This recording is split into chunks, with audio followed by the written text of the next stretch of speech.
ஆண்டவராகிய இயேசு கிறிஸ்துவின் நாமத்தினாலே உங்களுக்கு வாழ்த்துதலை சொல்கிறோம். கர்த்தர் தாமே உங்களை ஆசீர்வதிப்பாராக. நாம் பரலோக ராஜ்யத்தை குறித்து நாம் பார்த்து வருகிறோம். பரலோக ராஜ்யம் என்ற இயேசு இந்த உலகத்தில் பார்த்தீங்கன்னா யாரும் இப்படிப்பட்ட ஒரு உபதேசத்தை ஆரம்பித்து சொன்னதே கிடையாது. ஏன்னா அவங்களுக்கு அது தெரியாது. ஆண்டவர் பரலோகத்திலிருந்து இறங்கி வந்தபடியினால இந்த பரலோக ராஜ்யத்தை இந்த உலகத்திலே அவர் அறிமுகப்படுத்துகிறார். பரலோக ராஜ்யம் என்னென்ன, அது எப்படி செயல்படுது, அதனுடைய காரியங்கள் என்ன, ஒரு மனிதன் அதை பெற்றுக்கொண்டா அது எப்படியெல்லாம் வேலை செய்து தெரிஞ்சுக்கிட்டான்னா வாழ்க்கையில் எப்படி நன்மைகளை பெற்றுக்கொள்ள வேண்டும், எப்படி ஆளுகை செய்ய முடியும், எப்படி நன்மையான காரியங்களை எப்படி பெற்று பல காரியங்களை எப்படி அநேகருக்கு அநேக லட்சங்களுக்கு எப்படி அவன் ஆசீர்வாதமாக இருக்க முடியும் என்கிற காரியங்களை குறித்து அதில் தேவன் அங்கே சொல்லுகிறார். முதலாவது பாருங்கள், நம்ம பல உவமைகளை குறித்து பார்த்து கொண்டே வருகிறோம். ஆண்டவர் பார்த்திங்கன்னா இந்த உலகத்தில் பார்த்திங்கன்னா கவர்மெண்ட் அப்படின்னு பார்த்தீங்கன்னா இந்தியன் கவர்மெண்ட் இருக்குது. இந்த இந்தியன் கவர்மெண்ட் பார்த்திங்கன்னா அதில் நிறைய பாலிசிஸ் இருக்குது, நிறைய கவர்மெண்ட் ஆர்டர்ஸ் இருக்குது. அது மாத்திரமல்ல, இந்தியன் பீனல் கோடு என்று சொல்கிற பலவிதமான சட்ட திட்டங்கள் அங்கே இருக்குது. அதை வைத்து தான் அங்கே ஆட்சி நடந்து கொண்டு இருக்கிறது. அது ஒரு ஒரு புத்தக வடிவில் அது போடப்பட்டிருக்கிறது. ஆனால் இயேசு என்ன செஞ்சுருக்கிறாரு, எல்லாத்தையும் உவமைகளாக சொல்லிட்டார். ஒரு மனுஷன் ஊமையை கொண்டு போய் அதை கண்டுபிடிச்சு அதை தெரிந்து கொள்ளும்போது அநேக நன்மைகளை காரியங்களை பெற்றுக்கொள்ள முடியும். சரி, இன்றைய நாளுக்கான வேத வசனம், தியானத்திற்கான வசனத்துக்கு நேராய் நாம் போவோம். மத்தேயு எழுதின புத்தகம் 13வது அதிகாரம் 44வது வசனம். அன்றியும் பரலோக ராஜ்யம் நிலத்தில் புதைத்திருக்கிற புதையலுக்கு ஒப்பாய் இருக்கிறது. அதை ஒரு மனிதன் பார்த்து மறைத்து அதை பெற்ற மகிழ்ச்சியினாலே தனக்கு உண்டான எல்லாவற்றையும் விற்று அந்த நிலத்தை வாங்குகிறான். பாருங்கள், இந்த இடத்துல பார்த்தீங்கன்னா பரலோக ராஜ்யம், அன்றியும் பரலோக ராஜ்யம் நிலத்திலே புதைத்திருக்கிற புதையலுக்கு ஒப்பாய் இருக்கிறது. அதை ஒரு மனிதன் பார்த்து மறைத்து அதை பற்றி மகிழ்ச்சியினாலே போய் தனக்கு உண்டான எல்லாவற்றையும் விற்று அந்த நிலத்தை வாங்குகிறான். ஒரு மனுஷன் பரலோக ராஜ்யம் எப்படி இருக்குதுன்னா, ஒரு நிலத்தில் புதைச்சிருக்கிற புதையலுக்கு ஒப்பாக இருக்குதான். ஒரு மனுஷன் அதை பார்த்துட்டான். அதை பார்த்த உடனே என்ன பண்ணால் தனக்கு இருக்கிற எல்லாத்தையும் விற்றுட்டு ரொம்ப மகிழ்ச்சி, ரொம்ப சந்தோஷம். எப்பா, இப்படி ஒரு புதையலை நான் பார்த்ததே கிடையாதுடா, இது ஒரு விலை மதிப்பு இல்லாத ஒரு பொக்கிஷம். இந்த பொக்கிஷத்தை நான் பெற்றுக்க போகிறேன். அதனால் எனக்கு எதுவும் தேவையில்லை, இது ஒன்று இருந்தால் போதும், அப்படி வாழ்க்கையில் எல்லாவற்றையும் நான் பெற்றுக்கொள்ள முடியும். இது எனக்கு போதுமானது, என் வாழ்க்கைக்கு போதுமானது, இது நித்தியமானது அப்படின்னு தெரிஞ்சுட்டு எல்லாத்தையும் விற்றுட்டு அதை அவன் கொள்கிறான். நல்லா கவனிங்க, இதில் இப்போ ஒரு விஷயம் பாடுறது, முதல்ல நிலத்திலே புதைத்திருக்கிற புதையலுக்கு ஒப்பாக இருக்கிறது. பரலோக ராஜ்யம் பார்த்தீங்கன்னா நிறைய பேர் நினைக்கிறாங்க அப்படியே ஒரு பிரத்யட்சமாக ஆண்டவராக இயேசு பல இடத்துல சொல்லும்போது இது பிரத்யட்சமாக வராது, அப்படியே இங்கே தெரிகிற மாதிரி உங்களுக்கு இருக்காது. பாருங்க, அசம்பிளி, இதுதான் பாராளுமன்றம், அந்த மன்றம், இங்கே தான் ஆட்கள் கூடுவாங்க, இவங்க செய்வாங்க, ஃப்ளாகு கொடி பறக்கும், இது இந்தியன் கவர்மெண்ட்டு, இது அமெரிக்கன் கவர்மெண்ட்டு அப்படின்னு சொல்லிட்டு ஒரு பெரிய பெரிய கொடியெலாம் வச்சு பிரத்யட்சமாக அப்படியே தெரிகிற விதத்தில் இது இருக்காது. ஆனால் இது எப்படின்னா நிலத்தில் புதைத்திருக்கிற புதையலுக்கு ஒப்பாக இருக்குது. அது விசிபிளாக இருக்காது, அது மறைஞ்சிருக்குது. பிலாத்து கூட இயேசு ஒன்று எல்லாரும் இந்த வேத பண்டிதர் பரிசை எல்லாம் போயிட்டு பிலாத்துக்கிட்ட முறையிடுறாங்க. எப்போ உனக்கு ராஜா பிறந்திருக்கிறாரு, ராஜா இருக்கிறாரு, அவங்க ரோம ராஜ்யத்தை கவுத்துக்கு வந்திருக்கிறாரு அப்படின்னு சொல்லி அவர்கிட்ட சொல்லிட்டாங்க. அப்போ பிலாத்துக்கு ஒன்றும் புரியல, என்னடா ராஜா மாதிரி இருக்கிறாரு, அவர் பார்த்தா உபதேசம்லாம் வித்தியாசமாக இருக்குது, பேசுறது வித்தியாசமாக இருக்குது, ஆள் வித்தியாசமாக இருக்காரு அப்படின்னு சொல்லிட்டு பல நேரத்தில் அவருக்கு புரியல. அவர் கூப்பிட்டு கேட்குறாரு, நீங்கள் யூதருடைய ராஜாவா அப்படின்னு கேட்குறாங்க. நான் சொல்கிறாரு, எந்த ராஜ்யம் இந்த உலகத்துக்குரியதில்லை அப்படின்ட்டார். எப்போ ராஜ்யம் இந்த உலகத்துக்குரியதில்லை, இந்த உலகம் சம்பந்தப்பட்டதில்லை, இந்த உலகத்தில் காண்கிற விதத்தில் இது ஒரு பெரிய விதத்தில் ஒரு கிரியை செய்கிறது கிடையாது அப்படின்னு அவர் சொல்கிறார். அப்படின்னா என்னன்னா, இது மறைக்கப்பட்ட ஒரு ராஜ்யம். நான் ராஜா தான், உலகம் அனைத்துக்கும் ராஜா தான், வரப்போகிற ராஜா தான். ஆனால் என்னுடைய ராஜ்யம் ஆவிக்குரிய ராஜ்யம், இது கண்ணுக்கு மறைந்திருக்கிற ஒரு ராஜ்யம். இந்த உலகத்தில் பார்த்தீங்கன்னா கண்ணுக்கு தெரியாத ஒரு வல்லமை, எல்லாரும் சொல்கிறாங்க ஏதோ ஒரு வல்லமை இருக்குதுங்க, ஏதோ ஒரு சக்தி இருக்குதுங்க, ஏதோ ஒரு காரியம் நம்ம ஆண்டு கொண்டு இருக்குது மட்டும் எங்களுக்கு தெரியுதுங்கன்றாங்க. ஆனால் ஆண்டவராகிய இயேசு அதை சொல்கிறாங்க, ஆண்டு கொண்டு இருக்கிற அந்த வல்லமையை மேற்கொள்ளும்படி உன்னை கீழாக்க, உன்னை கீழே தள்ளிக்கிட்டு உனக்கு வேதனை உண்டாக்குற, கண்ணீரை உருவாக்குற பல விஷயங்கள் உன்னுடைய காலுகைக்கு இல்லை, உன்னால் அது ஆள முடியல, அது உன்னை ஆண்டு கொண்டு இருக்குது, உன்னை பல விஷயங்களை செஞ்சுட்டு இருக்குது. அதுலேருந்து எப்படி வெளியில் வர்றது? அப்போ ஒரு மறைமுகமான ஒரு ராஜ்யம் செயல்பட்டு இருக்கிறது, அது ஒரு இருளின் ராஜ்யம் கூட என்று சொல்லப்படுது. ஆனால் இயேசு சொல்லுகிறாரு, இது ஒரு பரலோக ராஜ்யம். பரலோக ராஜ்யன்றது கண்ணுக்கு தெரிய விதத்தில் இருக்காது. அது பல இடங்களில் வசனங்களில் போட்டிருக்காரு, 10-20 இடங்களில் போட்டிருக்காரு. ஏகப்பட்ட உவமைகளை சொல்லி அதை அவர் திருஷ்டாந்தப்படுத்துகிறார். அப்போ அந்த ராஜ்யத்தில் ஒருத்தர் என்ன பண்ணா, அந்த ராஜ்யத்தை கண்டுபிடிச்சிட்டான். அது எப்படி இருக்குன்னா, மண்ணில் புதைத்திருக்கிற பொக்கிஷத்துக்கு ஒப்பாக இருக்கிறது. இந்த அகழ்வாராய்ச்சிலாம் போய் பார்த்தீங்கன்னா அவங்க என்ன செய்வாங்க, நிலத்தில் அப்படியே தோண்டுவாங்க. தோண்ட உடனே அப்படி டங்குன்னு சவுண்டு கேட்டுச்சுன்னா சும்மா இருக்க மாட்டாங்க. ப்ரஷ்ஷு பல காரியங்கள் வச்சுருப்பாங்க. லைட்டாக அப்படி அப்படி அப்படி அப்படி அப்படியே பொதிஞ்சு எடுப்பாங்க. பெருசாக ஹார்ஷ் யூஸ் பண்ணாமல் ரொம்ப கேர்ஃபுல்லாக, ரொம்ப ஜாக்கிரதையாக அதை அப்படியே தோண்டி எடுப்பாங்க. ஏன்னா அவ்வளவு பொக்கிஷம் உள்ளே அப்படியே தோண்டி எடுக்க எடுக்க அவங்க ஆச்சரியப்பட்டு இன்னும் அதிகமாக தோண்டுவாங்க. இன்னும் பல காரியங்களே அவங்க உள்ள அதுக்கான ஆராய்ச்சி செஞ்சு அதுக்குடைய காரியங்களை நோட்டில் எழுதி ஒவ்வொன்றும் நோட்டு வச்சுருப்பாங்க, ஃபோட்டோஸ் வச்சுருப்பாங்க, கேமரா வச்சுருப்பாங்க. அதை ஒவ்வொன்றும் ஆராய்ச்சி பண்ணி இது எந்த காலத்துக்குரியது, எப்படிப்பட்டது அப்படின்னு சொல்லிட்டு எடுப்பாங்க. அது இது இந்த பரலோக ராஜ்யம்னா தோண்ட தோண்ட கிடைக்கக்கூடிய மகாபெரிய பொக்கிஷமான மகாபெரிய விலை உயர்ந்த இஸ் அ ப்ரெஷியஸ் அப்படின்னு போட்டிருக்குது. ரொம்ப சந்தோஷமாக, ரொம்ப ப்ரெஷியஸ், விலை மதிப்பில்லாதது. ஆங்கிலத்தில் அப்படி தான் வருது. விலை மதிப்பில்லாத ஒரு பொக்கிஷத்தை ஆண்டவர் மறைத்து இருக்கிறாரு. அது ஒரு மனுஷன் கண்டுபிடிச்சான்னா அதுக்கு ஈக்குவலாக அந்த உலகத்தில் ஒன்றுமே கிடையாது. இது எல்லாம் குப்பையும் நஷ்டம், இதெல்லாம் குப்பை மாதிரி. பவுலப்போ சொல்லுதான், இந்த பரலோக ராஜ்யத்துக்கு அது எல்லாத்தையும் குப்பை. என்ன என் படிப்பு குப்பை, எனக்கு வச்சிருக்கிற பொருள் குப்பை, எனக்கு இருக்கிற எல்லாமே குப்பை, அது அவ்வளோ விலையேறப்பட்டது அப்படின்னு அங்கே சொல்லப்படுகிறது. அப்போ பரலோக ராஜ்யத்தை குறித்து பல விதங்களை நாம் சொல்லும்பொழுது இந்த உலகத்தில் பார்த்தீங்கன்னா கவர்மெண்ட்ஸ் நிறைய விதமான 3 விதமான கவர்மெண்ட்டுக்கு இருக்குது. இன்னும் கூட அதுக்கு முன்பாக ஒரு வசனம் வாசிப்போம். மத்தேயு எழுதின புத்தகம் 6வது அதிகாரம் 33வது வசனம். முதலாவது தேவனுடைய ராஜ்யத்தையும் அவருடைய நீதியையும் தேடுங்கள், இவைகளெல்லாம் உங்களுக்கு சேர்த்து கொடுக்கப்படும், சில இடங்களில் கூட கொடுக்கப்படும் அப்படின்றது. முதலாவது தேவனுடைய ராஜ்யத்தையும் அவருடைய நீதியையும் தேடுங்கள். முதலாவது இப்போ ஃபஸ்ட்டு நீங்கள் தேட வேண்டிய விஷயம் என்னென்னா, தேவனுடைய இப்போ இதெல்லாம் உங்களுக்கு பொருள் தேவை, இப்போ எல்லாம் தேவை, எல்லாம் உண்மைதான், எல்லாம் உங்களுக்கு கிடைக்கும் தான், அது கொடுக்க மாட்டேன்னு சொல்லலை, எக்ஸ்ட்ராவே உங்களுக்கு தரேன். ஆனால் அதுக்கு முன்னாடி நீங்கள் தெரிஞ்சுக்க வேண்டிய விஷயம் பரலோக ராஜ்யம். இது நிறைய பேர் என்ன சொல்கிறாங்க, பரலோக ராஜ்யம்னா பைபிள் படிக்கணுங்க, ஜெபம் பண்ணுங்க, போய் ட்ராக்ஸ் கொடுக்கணுங்க, நிறையா ஊழியத்தை செய்யணுங்க. இதெல்லாம்ப்பா பரலோக ராஜ்யம். இன்னும் நீ சரியாக புரிஞ்சுக்கலன்னு அர்த்தம்.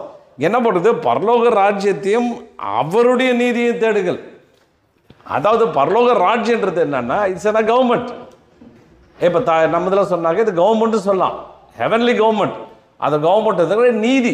நீதினா என்ன, அந்த நீதி என்ற வார்த்தை சொன்னீங்கன்னா இன்னும் சொன்னீங்கன்னா அதோடைய விதிமுறைகள் அப்படின்னு எடுத்துக்கலாம். எப்படி வந்து கவர்மெண்ட்டில் பல விதமான சட்டத்திட்டங்களை இயற்றிருக்கிறாங்களோ, அதோடைய பாலிசிஸ் இருக்குதோ, அதே மாதிரி அந்த நீதி, அதோடைய சட்டத்திட்டங்கள், அதோடைய விதிமுறைகள், அதில் பின்பற்ற வேண்டிய காரியங்கள், அதில் செயல்படுகிற விதம், இந்த பரலோக கவர்மெண்ட் எப்படி செயல்படுது, எப்படி நல்ல காரியங்களை கொண்டு வருது அப்படின்னு செயல்படுகிற அந்த காரியத்தை, அந்த விதிமுறைகளை, அந்த ரூல்ஸ் அண்ட் ரெகுலேஷன்ஸை நீங்கள் தெரிஞ்சுக்குங்க. அந்த நீதியை தெரிஞ்சுக்கிட்டிங்கன்னா போதும், இதெல்லாம் ஆட்டோமேட்டிக்காக உனக்கு வரும். ரன் ஆஃப்டர்னு இங்கே ஒரு பதம் சொல்லுது. ஆனால் கிரேக்க பதம் இட் வில் கம்பெனியும் உன் ஷோல்டரில் போட்டுக்கிட்டு உன்னை பிடிச்சிக்காது, உன்னை பிடிச்சிக்கும், அது விடாது. நீ எங்கே போனாலும் உன்னை பிடிச்சிக்கிட்டே வரும்.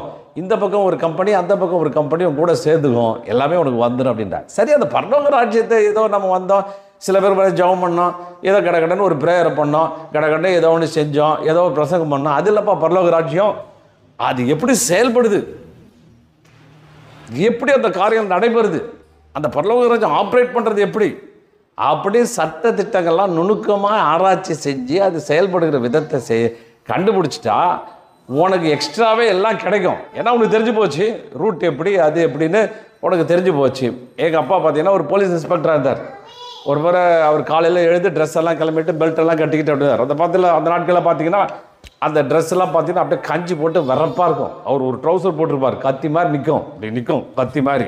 அவர் நடந்தால் 2 பக்கம் நடக்காது, அப்படியே தனியாக போகும். அதுக்காக அவர் விசேஷமாக கஞ்சி போட்டு அதுக்குன்னே ஆளுங்கிட்ட ஸ்பெஷலாக போட்டு அயன் பண்ணி அதை போட்டுக்குவார். அந்த நாட்களை சொல்கிறேன். அப்போ அப்படி போட்டு நிற்கிறார். போட்டாக்க ஒரு பெரிய ஒருத்தர் நல்லா வாட்டர் சாட்டமான ஒரு ஆள் அங்கே இருக்கிற ஒரு பையனை போட்டு அட்டன்னு அடிச்சுட்டு இருக்கிறான். அடிச்சோன்னா அவருக்கு கோபம் வந்துருச்சு, டா இங்கே வாடான். இவரோட ஒரு பலசாலி, அந்த பையன் ரொம்ப வாட்டர் சாட்டமான ஆள், திடகாத்திரமான ஆள். அவனை கூட்டு விட்டார், ஒரு அறை பட்டால் 4 இழுத்தார், அடிச்சுட்டு ஏன்டா அந்த பையனை போட்டு அடிக்கிற அப்படின்னு. அவன் கையை கட்டிக்கிட்டு பவ்யமாக தலையை குடிச்சிட்டு சொன்னான், ஐயா இவன் வந்து என் தம்பி, ஸ்கூலுக்கு போகாமல் கட்டை அடிச்சுட்டு அங்கங்கே சிகரெட்டை குடிச்சிட்டு பீடி குடிச்சிட்டு சுற்றிட்டு இருந்தான். அவங்க வந்து ஸ்கூலை விட்டு நிறுத்திட்டாங்க. அது அப்படி போகாதன்றதுக்கு அடிச்சேன். உடனே இவர் ரொம்ப ஸ்கூலாக ஏன்டா அதை முன்னாடியே சொல்ல வேண்டியதானே, எங்கேயா சொல்ல விட்டீங்க, போட்டு அடி அடி நடிச்சிங்களா, நான் எப்படி சொல்கிறது அப்படின்னு சொன்னான். பாருங்கள், அது அதிகாரம். அப்போ ஒரு போலீஸில் சேர்ந்து ஒரு இன்ஸ்பெக்டர் ஒரு அதிகாரம், ஒரு பேட்ஜு, ஒரு ட்ரெஸ்ஸு, ஒரு யூனிஃபார்ம் பார்த்த உடனே அந்த ஜனங்கள்லாம் அலறாங்க, அந்த ஜனங்கள்லாம் ஒரு பயப்படுறாங்க. அவன் இவளோட பலசாலியாக இருந்தாலும், எப்பேற்பட்ட ரவுடியாக இருந்தாலும், எப்பேற்பட்ட அந்த அந்த இடத்துக்கு பெரிய தாதாவாக இருந்தாலும், ட்ரெஸ்ஸு கொடுத்தப்பட்ட அதிகாரம். ஏன்னா அரசாங்கம் முத்திரை குதிச்சிருக்குது. இந்த இந்த இந்த ஸ்டேஷன், இந்த ஏரியாவோட இன்ஸ்பெக்டர் இவருக்கு அதிகாரம் கூட ஸ்டார் வேறு இருக்குது, இதுக்கு அதிகாரம் வேறு கொடுக்கப்பட்டிருக்கிறது. இவரை முறைச்சிக்க முடியாது. இவரை நினச்சார்னா உள்ள தூக்கி தள்ளி என்ன வேணால் பண்ணுவார், 6 மாதம் வெளியே விடாமல் பண்ணுவார், எதை வேணால் கேஸ் போட்டுருவார் அப்படின்னு அவனுக்கு தெரியுது. அவன் பலசாலியாக இருந்தாலும், ரொம்ப மோசமான ஆளாக இருந்தாலும் கீழ்ப்படிஞ்சா நிற்கணும். ஏன்னா கவர்மெண்ட்டோட போஸ்ட்டு, கவர்மெண்ட்டோட பாலிசி அப்படி தான். என்ன அருமையான தேவ ஜனமே, நீங்கள் இது ஒரு பெரிய பொக்கிஷம். அவர் ரொம்ப திமிராக தான் நடப்பார், நடக்கும்போது வெறப்பாக தான் நடப்பார், அப்படி ஸ்ட்ராங்காக நிற்பார், இப்படி முறைச்சின்னு தான் போவார். யாரை பார்த்தாலும் ரொம்ப ஏளனமாக பார்ப்பார். எனக்கு எல்லாம் நான் சொல்கிற பேச்சு கேட்கணும். எவ்வளோ பெரிய படித்தவனாக இருந்தாலும் அவருக்கு முன்னாடி நிற்க முடியாது. ஏன்னா அதிகாரங்கள் கொடுக்கப்பட்டிருக்கிறது. பரலோக அந்த ராஜ்யம் அப்படிப்பட்டது தான். ஆண்டவர் உங்களை சும்மா செலக்ட் பண்ணலைங்க, ஏதோ ஒன்று இருந்த ஆளை கொண்டு வந்து எப்படியோ உங்களை வைக்கல. உங்களுக்கு அதிகாரங்களையும் வல்லமைகளையும் அதிகாரங்களை செயல்படுத்துகிறார். இப்போ பார்த்தீங்கன்னா 3 விதமான கவர்மெண்ட் இந்த உலகத்தில் பார்த்தீங்கன்னா 3 விதமான கவர்மெண்ட்டு இருக்குது. முதல்ல பார்த்தீங்கன்னா அந்த கவர்மெண்ட் வந்து ஆட்டோக்ரஸினா என்னன்னா சர்வாதிகாரம். அந்த நாட்டில் ஒரு கிங் இருப்பான், எல்லா ரூலும் ஒருத்தவன்ட்டு தான் இருக்கும், அவனை தவிர வேறு யாருக்கும் இது கிடையாது. அவன் வந்து கவர்மெண்ட் அப்படி தான், ஆட்சிகள் அப்படி தான் நடந்துட்டு இருந்தது. சர்வதிகாரி அப்படின்வாங்க. ஏகாதிபத்தியம். நாட்டில் முழு அதிகாரமும் ஒரு ஆள்கிட்ட இருக்கும். ஒரு ஆள் தான் அவன் என்ன நினைக்கிறான்னா அதான் செய்வான். இப்போ கூட பார்த்தீங்கன்னா நார்த் கொரியா பிரசிடென்ட் இருக்கிற கிம் ஜான், அவருக்கு வந்து பாட்டு பிடிக்காதான், அதனால் யாரும் பாட்டு வைக்க முடியாது. சமீபத்தில் கூட ஒரு நியூஸ் வாசித்தேன். அதில் பார்த்தீங்கன்னா இந்த கிம் ஜான் என்ன பண்ணாரா, எல்லாத்தையும் அங்கே இருக்கிற குப்பை எல்லா குப்பையும் எடுத்து என்ன பண்ணால் பலூனில் கட்டி காற்று அடிக்கிற தேசம் நான் சவுத் கொரியாவுக்கு அனுப்பிச்சிட்டாங்களாம். சவுத் கொரியா அனுப்பிச்சிட்டு அங்கே கொண்டு போய் குப்பையெல்லாம் கொட்டிட்டாங்களாம். உடனே அவன் சவுத் கொரியா என்ன பண்ணி, இப்போ இந்த சமீபத்தில் நடந்தது, அவன் என்ன பண்ணால் பெரிய பெரிய மெகா ஸ்பீக்கரை வச்சு இங்கே ஒரே பாட்டை போட்டு விட்டானான். ஏன்னா பாட்டு அதிகமாக கேட்டான்னா பாட்டு அவன் போட்டான் அப்படி சொல்ல தள்ளுவான். எது அவனுக்கு பிடிக்காது சொன்னால் அவ்வளோதான் உள்ள தள்ளுவான். அவனுக்கு சிரிக்கக்கூடாதான், சிரிச்சாக அவனை தூக்கி உள்ளே போட்டுருவான். இது சர்வாதிகாரி, ஏகாதிபத்தியம், சர்வாதிகாரியம். இதுதான் ஆட்டோக்ரஸி. இன்னொன்று பார்த்தீங்கன்னா இன்னொரு விதமான ஆட்சி என்னன்னு பார்த்தீங்கன்னா அரிஸ்டோக்ரஸி அப்படின்னா என்னன்னா, ஒரு மினிஸ்டர்ஸ், ஒரு ராஜா இருக்கான்னு வச்சுங்க, சில ஆட்களை நியமிப்பாங்க, நல்ல பிரபுக்கள். அவங்க வந்து பிரபுக்களை வச்சு இந்த உலகத்தில் வந்து அரசாளுவாங்க. இந்த உலகத்தில் அந்த அவனுடைய ஏரியாவை இதை நீ பார்த்துக்கோ, அதை நான் பார்த்துக்கோ, இது இங்கே இருக்கிற பிரச்சனைகளை நீ தீர்த்துக்கோ, உனக்கு கவர்மெண்ட்டுக்கு எதாவது வேணும்னா உனக்கு சொல்லு. ஏதாவது ஆட்கள் உங்களுக்கு விரோதமாக வேலை செஞ்சாங்கன்னா உடனே கவர்மெண்ட்டுக்கு எனக்கு ராஜாவுக்கு தெரியப்படுத்து, அங்கேருந்து ஆட்கள் வந்து உனக்கு உதவி செய்வாங்க. இப்படி சொல்லிட்டு ரொம்ப டைட்டில் விலை உயர்ந்த அந்த ஆட்களை வச்சு நல்லா படித்த ஆட்கள், இல்லது புத்தரிக்கப்பட்ட ஆட்கள், இல்லது ராஜாவால் செலக்ட் பண்ண ஆட்களை வைத்து அவங்க ஆட்சி செய்வார்கள். அரிஸ்டோக்ரஸி. இன்னொன்று பார்த்தீங்கன்னா டெமோக்ரஸி பார்த்தீங்கன்னா குடியுரிமை, குடிகள் ஆட்சி. அதாவது ஜனங்க இப்போ நம்ம இருக்கிறது இப்போ டெமோக்ரஸியில் தான் இருக்கிறோம். என்ன செய்கிறோம், மக்களாட்சி முறை, குடியாட்சி முறை, ஜனநாயகம்.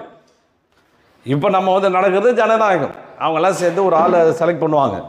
5 வருஷம் அவர் ஜனாதிபதியாக இருப்பார், பிரைம் மினிஸ்டராக இருப்பார். அவர் வந்து மக்களுக்காக ஆட்சி செய்வார். ஒரு பாராளுமன்றம் ஒன்று இருக்கும், அங்கேருந்து மசோதா நிறைவேறப்படும். அதன் மூலிமா இந்த உலகத்தில் சட்டத்திட்டங்கள் உருவாக்கப்படும். இந்த கவர்மெண்ட்டுக்கு பார்த்திங்கன்னா சட்டங்கள் உருவாக்குற பவர் இருக்குது. அந்த சட்டங்களை உருவாக்குறது மாத்திரமல்ல, அந்த சட்டங்களை செயல்படுத்துகிற இது அவங்களுக்கு உண்டு. சில வேளை சட்டத்தை கீழ்ப்படிக்கலைன்னா அவங்கள என்ஃபோர்ஸ் பண்ணி, அவங்கள பலவந்தப்படுத்தி இதை செஞ்சே ஆகணும், இதை நடத்தி ஆகணும் அப்படின்னு இம்ப்ளிமெண்ட்ற பவரையும் அவங்களுக்கு கொடுத்துருக்குறாங்க. அதை மாதிரி ஜனங்களை ப்ரொடெக்ட் பண்ணணும், ஜனங்களை பாதுகாக்கணும், எல்லா இதுவும் அவங்களுக்கு அந்த கவர்மெண்ட் பாலிசியில் உண்டு. அது மாதிரி தான் இந்த பரலோக கவர்மெண்ட்டு. இது எதுக்கு அடிப்படையில் வருதுன்னா அரிஸ்டோக்ரஸி பாணியில் வருது. ஆண்டவர் என்ன பண்ணுறாரு, அவர் ராஜாவாக இருக்கிறார், அவர் தேவாதி தேவனாக இருக்கிறார், அவர் பெரிய கிங்காக இருக்கிறாரு. அந்த கிங்கு என்ன பண்ணுறாரு, ஆட்சி செய்கிறார். அப்போ ஆட்சி எப்படி செய்கிறாரு, தன்னுடைய பிள்ளைகளை வைத்து ஆட்சி செய்கிறார். தன்னுடைய பிள்ளைகள், சாதாரணமாக ஒரு ராஜா இருக்காங்க, அப்போ தான் பிள்ளைகளை தான் வச்சு ஆட்சி செய்வாங்க. எங்கே அந்த ஏரியாவை விட்டு கொடுத்துருவாங்க. அந்த ஏரியாவை கொடுத்துட்டு அந்த ஏரியாவை உங்களுடைய கண்ட்ரோல்குள்ளே வைத்துக்கொள்ளு அப்படின்னு சொல்லிட்டு அவர்கள் ஆட்சி செய்வார்கள். அப்பேற்பட்ட இதுதான் ஆண்டவன் நமக்கு செய்கிறார். ஹல்லேலூயா. எல்லாம் கேட்குறீங்களா தெரியல, நல்லா கேளுங்க. உங்களுக்கு ஒரு ஆட்சியில் உங்களை ஆண்டவர் ஒரு பொறுப்பை கொடுத்துருக்கிறார், ஆளுகையை கொடுத்துருக்கிறார், உங்களை பிரபுக்களாய் நியமித்திருக்கிறார், உங்களை பிள்ளைகளாய் உங்களை மாற்றி உங்களோட பிள்ளைக்குரிய ராயல் பிரீஸ்ட்ஹுட் உங்களை வந்து ராஜரிக கூட்டமாய் மாற்றி உங்கள்கிட்ட இந்த கவர்மெண்ட் இந்த பரலோக ஆட்சி முறையை பரலோக காரியங்களை சொல்லும்படி அவர் விரும்புகிறார். பரலோகத்தில் போடுற சட்டத்தை, பரலோகத்தில் கொடுக்குற சலுகைகளை, பரலோகம் தருகிற பலவிதமான காரியங்களை நாம் இந்த பூலோகத்தில் இந்த உலகத்தில் கொண்டு வரணும். ஆனால் நீங்கள் மறைமுகமாக ஒரு வேலையை செய்கிறீங்க, அதே சமயத்தில் அதிகாரமுடைய போஸ்டில் அதிகாரமுடைய பதவியில் நீங்கள் இருக்கிறீர்கள் என்று வேதவசனம் சொல்லுகிறது. இன்னும் பார்த்தீங்கன்னா மத்தேயு 7:7 பார்த்தீங்கன்னா, கேளுங்கள் அப்பொழுது உங்களுக்கு கொடுக்கப்படும், தேடுங்கள் அப்பொழுது கண்டடைவீர்கள், தட்டுங்கள் அப்பொழுது உங்களுக்கு திறக்கப்படும் அப்படின்னு பார்த்தீங்கன்னா, இந்த 7:7 கேளுங்கள், எய்ட்டோ அப்படின்னு ஒரு பதம், கிரேக்க பதம் சொல்லுது. அப்படின்னா பெக், அவங்கள பற்றி கேட்கறது. ஒரு முதலாளியை பார்த்து ஒரு தொழிலாளி கேட்கறது, ஒரு இதை பார்த்து அப்படி கெஞ்சுவது, கேட்பது, வருந்தி கேட்பது, டிமாண்ட் பண்ணுறது, எங்களுக்கு கோரிக்கை வைப்பது, இதெல்லாம் தான் வார்த்தைக்கு எய்ட்டோன்ற பதத்துக்கு அங்கே சொல்லப்படுது. அப்போ கேளுங்கள் உங்களுக்கு கொடுக்கப்படும் அப்படின்ற அந்த வார்த்தையை அங்கே உபயோகப்படுத்துகிறார். அப்போ ஒரு கிங் இருக்கார், கிங் இருக்கிற சப்ஜெக்ட் பிரஜைகள், அந்த தேசத்தில் இருக்கிற ஆட்கள் போயிட்டு எனக்கு ஏதாவது கொடுங்க, எங்களுக்கு எங்களுக்கு ஹெல்ப் பண்ணுங்க, எங்களுக்கு இறக்கம் காமிங்க அப்படின்னு கேட்குற பதத்தை அங்கே யூஸ் பண்ணியிருக்காரு. எய்ட்டோ அப்படின்ற ஒரு பதத்தை யூஸ் பண்ணியிருக்கிறார். அதே இந்த வசனம் யோவான் எழுதின புத்தகம் 16வது அதிகாரம் 26வது வசனத்தில், அந்த நாளில் நீங்கள் என் நாமத்தினாலே கேட்டுக்கொள்வீர்கள், உங்களுக்காக பிதாவை நான் கேட்டுக்கொள்வேன் என்று சொல்ல வேண்டியதில்லை, அது மாத்திரமல்ல நீங்கள் என் நாமத்தினால் எதை கேட்டாலும் நான் உங்களுக்கு தருவேன் அப்படின்னு சொல்கிறார். அப்போ இந்த என் நாமத்தினாலே நீங்கள் எதை கேட்டாலும் நான் உங்களுக்கு தருவேன், இந்த பதம் பார்த்தீங்கன்னா இரோட்டோ அப்படின்ற ஒரு பதத்தில் அங்கே சொல்லப்படுகிறது. இது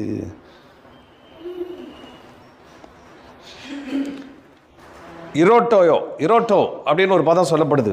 அப்படின்னா என்னன்னா, ஒரு கிங் இன்னொரு கிங்கிட்ட கேட்குற மாதிரி. அல்லேலூயா.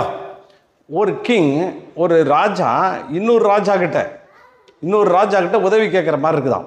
அப்போ ஒரு கிங் ஒரு அந்த ராயல் லைஃப்பில் இருக்கிற அந்த ஆள் இன்னொருத்தர் கேட்கறது. அப்படின்னா என்ன சொல்ல வருவார்?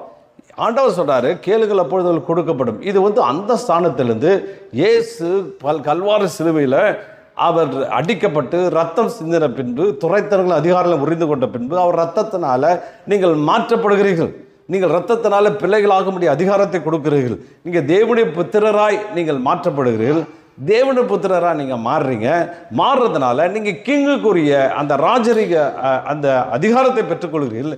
இப்போ நீங்கள் கேட்குறது எப்படின்னா, ஒரு ராஜா இன்னொரு ராஜாட்ட கேட்குற மாதிரி. அப்போ உலகத்தில் நீங்கள் ராஜா என்ற ஸ்தானத்தில், அதாவது பிரின்ஸ், இளவரசர் என்ற ஸ்தானத்தில் நியமிக்கப்படுகிறீர்கள். நீங்கள் இப்போ என்ன கேட்குறீங்க? ராஜா கிட்ட போய் கேட்குறீங்க. அல்லேலூயா. கொஞ்சம் யோசிச்சிங்க. நீங்கள் சாதாரண ஆளில் நீங்கள் வந்து ஒரு பிரின்ஸ், நீங்கள் இளவரசர், நீங்கள் யோசிக்கிறது தான் கஷ்டமாக இருக்குது. அப்போ இளவரசரை மாதிரி நீங்கள் உங்களை ஃபீல் பண்ணுங்கள். இளவரசராக உங்களை ஆண்டவர் செலக்ட் பண்ணிருக்காரு. நீங்கள் இப்போ ராஜாட்ட கேட்கும்போது இரட்டோ அந்த பதத்தில்படி நீங்கள் கேட்குறீங்க அப்படின்னா, ராஜாட்ட கேட்குற மாதிரி. அப்போ சாதாரணமாக ஒரு ராஜா கேட்பான், எனக்கு வந்து ட்ரெஸ்ஸு வாங்கி கொடு, எனக்கு மதியானம் பிரியாணி வாங்கி கொடு, எனக்கு அது வாங்கி கொடுன்னா ஒரு ராஜாட்ட கேட்பான். ரொம்ப அல்பத்தனமாக கேட்க மாட்டான், அவன் பெருசாக கேட்பான். ஐயா, எங்கள் கிராமத்தில் 10,000 பேர் இருக்கிறாங்க, 10,000 பேருக்கு ட்ரெஸ் வாங்கி, ஒரு ட்ரெஸ் எனக்கு வேணாயா, 10,000 பேருக்கு ட்ரெஸ் வேணும்னு கேட்பாங்க. அப்போ இவருக்கு ட்ரெஸ்ஸு சேர்ந்து வந்துடும். 10,000 20,000 பேருக்கு சாப்பாடு பண்ணணும், 1,00,000 பேருக்கு ஃபீட் பண்ணணும், 50,00,000 பேருக்கு அதை வாங்கி தரணும், ஒரு பெரிய ஏரியா விட்டுணும், அதை விட்டுன்னு தான் இவனுடைய ராஜாவுடைய ரிக்வஸ்ட் இருக்கும். அப்போ பெரிய ரிக்வஸ்ட்டாக கேளுங்கன்னு ஆண்டவர் சொல்லுகிறார். அல்லேலூயா. நீங்கள் பெரிதானவரை செய்வீர்கள், பெருசாக கேளுப்பா, சும்மா சின்ன சின்னதாக கேட்காதப்பா அப்படின்னா ஒரு கிங்கு கேட்கறது எப்படி கேட்பானோ அந்த அளவு நீங்கள் கேளுங்க. ஏன்னா பரலோக ராஜ்யம் உங்களுடையது. பரலோக ராஜ்யத்தில் உங்களை ஆண்டவர் செலக்ட் பண்ணியிருக்காரு. அந்த பரலோக ராஜ்யத்தில் நீங்கள் வந்தபடினாலே ஒரு ராஜாண்ட ஸ்தானம் கொடுக்கப்பட்ட அதிகாரமுடைய ஸ்தானத்தில் இருக்கிறீங்க. அப்போ நீங்கள் பெற்றுக்கொள்ளுங்க. பாருங்கள், ஸ்டேட் கவர்மெண்ட் வந்து ஒரு வெள்ளம் வந்துச்சுன்னா இப்போ சென்ட்ரல் கவர்மெண்ட் எவ்வளோ கேட்குது? இப்போ என்ன 1000 2000 கேட்குது. சில இடத்துல பார்த்தீங்கன்னா 5000 கோடி கேட்டிருக்காரு அவர், நம்முடைய முதலமைச்சர் 4000 கோடி கேட்குறாரு. அவ்வளோ இது தேவை. ஏன்னா அவரும் ஆளுகை செய்கிறாரு, ஆளுகை செய்கிற சென்ட்ரல்லேருந்து அவ்வளோ கேட்குறாரு. அப்போ பெரிதானவில் அந்த மக்களுக்காக, ஏன்னா அந்த மக்களுக்காக, அந்த ஜனங்களுக்காக, கஷ்டப்படுறவர்களுக்கு இவ்வளோ தேவை இருக்கிறதுனால அந்த தேவைகளை முன்னிட்டு இவங்க கேட்குறாங்க. அதே மாதிரி நம்ம கேட்பதும் அந்த ஸ்தானத்தில் ஆண்டவர் வைத்திருக்கிறார் என்று நான் சொல்ல விரும்புகிறேன். அப்போ அந்த ஸ்தானத்தில் ஆண்டவர் உங்களை என்னையும் வைத்திருக்கிறாரு. உங்களை ஃபீல் பண்ண சரி, இதுதான் பொக்கிஷம். தேவன் கொடுக்குற அதிகாரங்கள், தேவன் கொடுக்குற வல்லமைகள், தேவன் வைக்கிற ஸ்தானம் வந்து மிகப்பெரிய ஒரு பொக்கிஷம். அதை ஒரு மனுஷன் புரிஞ்சுக்கிட்டான்னா, அதை அவன் எடுத்துக்கிட்டான்னா, இந்த உலகத்தில் ஒரு விலையேறப்பட்ட ஸ்தானத்தில் இருப்பான். அவனை ஒன்றும் பண்ண முடியாது. அவன் எல்லாவற்றையும் செய்கிறவனாக இருப்பான். அவன் எல்லாவற்றையும் அவன் பெற்றுக்கொண்டவனாக இருப்பான். அது பாருங்கள், அவன் மகிழ்ச்சியோட ஒரு சந்தோஷமான இந்த காரியங்களை தேவன் நமக்குள்ளே அவர் செய்கிறார். பாருங்கள், ரெவலேஷன், அவர் நம்மேல் அன்பு வைத்து தமது இரத்தத்தினாலே நம்முடைய பாவங்களை கழுவி தம்முடைய பிதாவாகிய தேவனுக்கு முன்பாக நம்மை ராஜாக்களும் ஆசார்களும் ஆக்கின அவருக்கு மகிமையும் வல்லமையும் என்றென்றைக்கும் உண்டாயிருப்பதாக. பாருங்க, ராஜாக்கள், தேவனுக்கு முன்பாக ராஜாக்களும் ஆசாரியர்களும் ஆக்கின அவருக்கு மகிமையும் வல்லமையும் என்றென்றைக்கும் உண்டாயிருப்பதாக. இந்த இடத்துல பார்த்தீங்கன்னா, அவர் நம்மேல் எதுக்காக உங்களை இப்படி ஆக்கியிருக்கார்? இவ்வளோ பெரிய ஸ்தானத்தில் ராஜாவா, நீ ராஜாவா, எவ்வளோ கடந்தோடையில் கடை தெருவில் நிற்கிற ஆள் நீ. சோத்திரம், ஒன்றுத்துக்கும் உதவாத ஆள், புரோஜனம் இல்லாத ஆள், ஒதுக்கப்பட்ட ஆள். ஒரு ஆள் உன்னை மதிச்சதே கிடையாது, உன்னை யாருன்னே மதிச்சே கிடையாது, உன்னை ஒரு பொருட்டாவே நினச்சி கிடையாது. உன்னை என்ன பண்ணுறாரு? அன்பு வச்சுருக்காராம். இந்த அன்பை எப்படி வெளிப்படுத்துகிறாரு அப்படின்னு பார்த்தா, தம்முடைய ரத்தத்தை எடுத்து ரத்தத்தினால நம்முடைய பாவங்களெல்லாம் கழுவி போட்டு நம்முடைய தேவனுக்கு முன்பாக ரத்தத்தினால, பாருங்க இந்த காரியம், ரத்தத்தினால பாவங்களை கழுவி அப்படியே சும்மா வாஷ் பண்ணி எடுக்கிறார், பரிசுத்தமாக மாத்துறார்.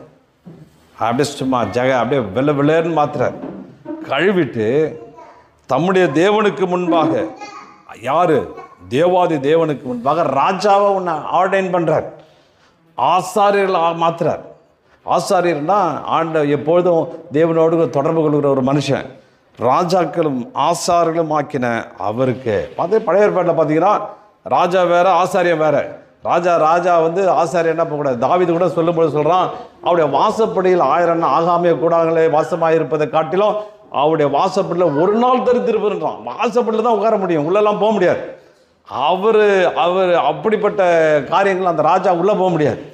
ஆனால் ஆசாரியன் என்ன செய்வான்? அவன் உள்ளே போவான், அந்த மகாபரிசு ஸ்தலம் போய் என்ட்ரு ஆகிட்டு என்ன பிரச்சனை இருக்குதுன்னு. ராஜாவாக இருந்தாலும் இப்போ தாவீது கூட பார்த்தீங்கன்னா ஒரு ஆசாரியனை கூட்டு ஓட்டான். ஏன்னா அவன் போய் ஆண்டவர்கிட்ட பேச முடியாது. அவன் அந்த ஆசாரியன்ட்ட கேட்குறான், போகலாமா வேணாமா சொல்லு, ஆண்டவர்கிட்ட கேட்டு சொல்லிட்டு அந்த அபயத்தை ஆசாரியை கூட்டு போகிறான்.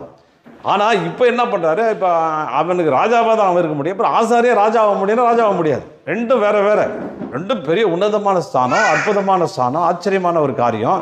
அந்த ரத்தம் எல்லாம் கவனிங்க, இது எதுக்கு இதெல்லாம் யார் பெற்றுத்தரனா? இயேசுடைய ரத்தம், சிந்தப்பட்ட ரத்தம், அவர் அடிக்கப்பட்ட அந்த ஆட்டுக்குட்டியோட ரத்தம் நம்மளை பாவங்களெல்லாம் எடுத்து போட்டோன்னே உங்களை தகுதிப்படுத்துகிறார், ராஜாக்களாய் தகுதிப்படுத்துகிறார், உங்களை ஆசாரியாக தகுதிப்படுத்துகிறார். 2 பொறுப்பு உங்களுக்கு கொடுத்துருக்கிறாரு. ஒன்று, நீங்கள் ராஜாவும் வேலை செய்யலாம், அப்படி கிங் மாதிரி ரூல் பண்ணலாம். அதே டைமில் தேவனோடு கூட, பிதாவாகிய தேவன்கிட்ட ஒருத்தனும் கிட்ட போக முடியாது. நீங்கள் அவரோடு பேசுகிற ஜனங்களாய், மகாராஜ எல்லாவற்றையும் சர்வ சிருஷ்டிகளோடு கூட நீங்கள் நேரில் பேசும்படியாய் அப்படிப்பட்ட அதிகாரத்தையும் அப்படிப்பட்ட தகுதியும் இந்த தேவன் ஏற்படுத்தி தருகிறார். பாருங்கள், இதுதான் ஒரு பெரிய பொக்கிஷம். இது பொக்கிஷம் இல்லையா? இது எப்பேற்பட்ட பொக்கிஷம். இதை கண்டுபிடிச்சோன்னா, அது பாருங்கள் மறைக்கப்பட்டிருக்கிறது. அதை கண்டுபிடிச்சி எல்லாத்தையும் வித்துட்டான்னா என்ன அர்த்தம்?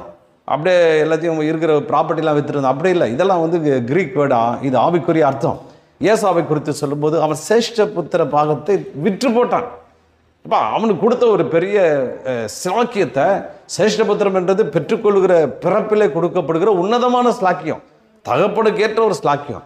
அதை சோத்துக்காக கூழுக்காக தூக்கி போட்டுறான், அதை அலட்சியமான்றான். இதை வச்சு நான் என்ன பண்ணுறது அப்படின்றான். எப்போ அதுதான் எல்லாத்துக்கும் ஒரு காரியம். சேஷ்டபுத்திரை பார்த்து புரிஞ்சுக்கிட்டான்னு என்ன தெரியல. அந்த கூழை வந்து இவன் விற்கணும்னு அவசியமே கிடையாது. ஆமாம், யாக்கோவை பார்த்து கொடுறான்னா கொடுத்து தான் ஆகணும். எல்லாம் புரிஞ்சுக்கிறீங்களா?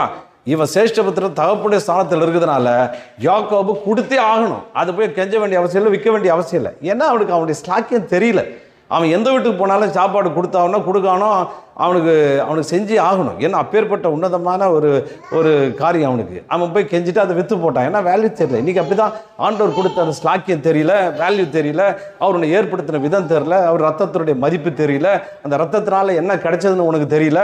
நீ என்ன பண்ணுற? எப்போ பார்த்தாலும் சூனியம் பண்ணிட்டான், அது பண்ணிட்டான், மாந்திரிகம் பண்ணிட்டான், அப்படி பண்ணிட்டான், இப்படி பண்ணிட்டான்னு சொல்கிற. ஒருவேளை இப்படி நான் சொன்னால் உங்களுக்கு எப்படி இருக்கும்? இயேசு ஒரு ஊருக்கு போயிட்டு இன்னொரு ஊருக்கு போகும்போது அவர்களுக்கு மந்திரவாதம் செய்து விட்டார்கள், சூனியம் வைத்து விட்டார்கள் அப்படின்னு சொன்னால் நீ என்ன சொல்லுவீங்க? சிரிப்பீங்க. இயேசுக்கு சூனியமான்? ஆமாம், அவருக்கு வைக்க முடியல, உனக்கும் வைக்க முடியாது, உனக்கும் செய்ய முடியாது. ஆண்டவர் அப்பேற்பட்ட விதத்தில் வைத்திருக்கிறார். நீ என்ன உன் தன்மையை புரிஞ்சுக்கல. இந்த பரலோகத்தினுடைய செயல்பாடுகள், அதனுடைய கோட்பாடுகள், அதை செயல்படுகிற விதம், அது உன்னை எப்படியா செலக்ட் பண்ணுற காரியம் உனக்கு தெரியல. நீ தூங்கிட்டு இருக்கிற, நீ டயர்டாக இருக்கிற, நீ களைத்து போயிருக்கிற, கிடைக்கலன்னு புலம்பிட்டு இருக்கிற, எனக்கு வரலன்னு கிளம்பிட்டு இருக்கிற, ஏதோ ஒன்று சொல்லிட்டு உட்காந்து ஏதோ ஒரு காரணத்தை சொல்லி எனக்கு ஆண்டவர் சித்தம் வைக்கலன்னு சொல்கிறேன். இல்லை, ஆண்டவர் எல்லாத்தையும் வச்சிருக்கிறார். உனக்கு புரியல, உனக்கு தெரியல, உன் கண் திறக்கப்படலை, அதை மகிழ்ச்சியாக நினைக்கல. உனக்கு இயேசு ஏற்படுத்தின ஒரு காரியத்தை உனக்கு மகிழ்ச்சியாக தெரியல. அதுதாங்க பிரச்சனை. அப்போ அதை கண்டுபிடி. அதிகாரத்தை, பெரிய அதிகாரம். நீங்கள் பார்த்தீங்கன்னா எவ்வளோ பணம் வச்சுக்கலாம், அதிகாரத்துக்காக போட்டி போடுறான், பயங்கரமாக போட்டி போடுறான். எல்லா சொத்தையும் விற்றுட்டு அவன் அதிகாரத்துக்கு. அப்போ அவனுக்கு அதிகாரத்திற்கு ஏன் இவ்வளோ அலைகிறான், ஏன் பதவிக்காக இவ்வளோ போடுறான், தன்னுடைய எல்லா சொத்தையும் விற்று நிற்கிறான்னு பார்த்தோன்னா அங்கே தான் விஷயம் இருக்குது. பதவி வந்துருச்சுன்னா உனக்கு பவர் வந்துடும், அதிகாரம் வந்துடும். அதிகாரம் வந்துட்டா உனக்கு என்ன ஈஸியாக கிடச்சிடும், எளிதாக கிடச்சிடும். சொன்னால் போதும், ஆர்டர் பண்ணால் வந்து உன் காலடியில் கொட்டிடுவான். அதுதான் விஷயம்.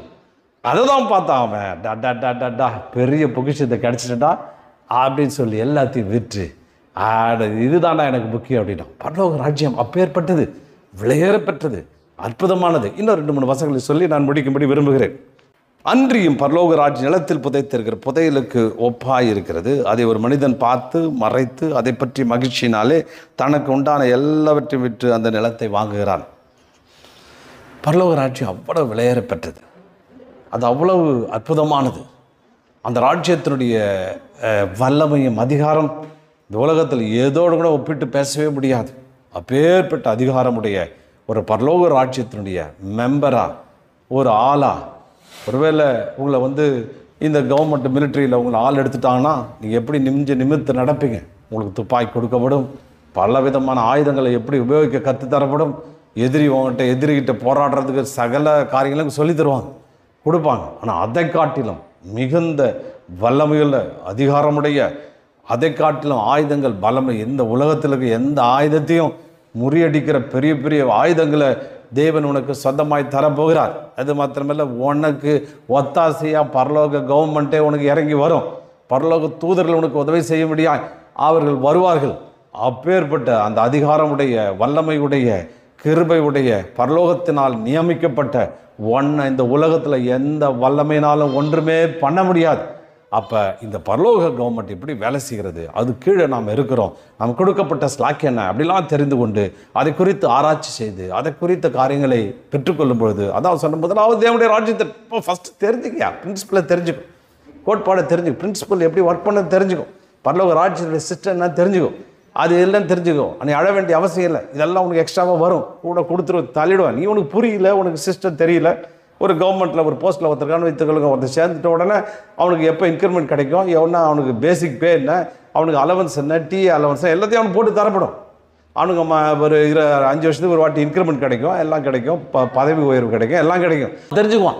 அதே மாதிரி தான் பரலோக கவர்மெண்ட்டில் எல்லாத்தையும் ஆண்டவர் சொல்லி வைத்திருக்கிறான். சட்டத்திட்டங்கள் இப்படி செயல்படுற விதத்தெல்லாம் நீ தெரிஞ்சுட்டா உலகத்தில் ஒன்றால் ஈஸியாக எளிதாய் நீங்கள் மேலே வரலாம், எளிதாய் காரியங்களை சாதிக்கலாம், அற்புதமான காரியங்களை சாதிக்கலாம், ஆச்சரியமான காரியங்களை நீங்கள் பெற்றுக்கொள்ளலாம், அவருடைய காரியங்களை பெற்றுக்கொள்ளலாம். ஆழமான பல காரியங்களை ஆண்டவர் எளிதாய் மறைத்தது. இது மறைக்கப்பட்ட ஒரு ரகசியம். இந்த ரகசியத்தை தம்முடைய பிள்ளைகளுக்காக அவர் தெரிந்து வைத்திருக்கிறார். அது ஒரு மிகப்பெரிய பொக்கிஷம். இந்த பொக்கிஷத்தில் நீங்கள் அவருடைய பிள்ளைகளாக இருக்கிறீங்க, ராஜாக்களாக மாற்றப்பட்டிருக்கிறீங்க, ஆசாரியனாக மாற்றப்பட்டிருக்கிறீங்க. அது ஒரு மிகுந்த மகிழ்ச்சி, மிகுந்த சந்தோஷம். அதை மகிழ்ச்சியோடு அனுபவிங்க. அது ரிஜாய்ஸ் பண்ண வேண்டிய, அதை ஆர்ப்பரிக்க வேண்டிய, அதை கொண்டாட வேண்டிய, ஒவ்வொரு நாளும் குதூகலிக்க வேண்டிய ஒரு அற்புதமான காரியத்தை உனக்குள்ளே அவர் கொடுத்திருக்கிறார். அதனால தான் சொன்னார், இது பொக்கிஷமாக நினைங்க. கிறிஸ்துவ வாழ்க்கை ஒரு பொக்கிஷம், பல ஆபரணங்களை இருந்து கொண்ட ஒரு பொக்கிஷம். அந்த பொக்கிஷத்தை பெற்றுக்கொண்டவர்களாய், அதை அனுபவிக்கலாய், அதை போட்டு அழகு பாருங்கள். அது ஒவ்வொரு நாளைக்கு ஒரு ஒரு இதை பாருங்கள். ஒவ்வொரு நாளைக்கு ஒரு ஜுவல்லரி, ஒரு பொண்ணு இருக்கான்னு வச்சுக்கோங்க, அவளுக்கு பெரிய ஜுவல்லரியே எழுதி கொடுத்தா எப்படி இருக்கும்? ஒரு நாளைக்கு ஒரு டிசைனை போட்டு சந்தோஷம் பண்ணி தன்னை அழகுபடுத்திக் கொள்வார். அதுபோல் தான் இந்த பொக்கிஷம்.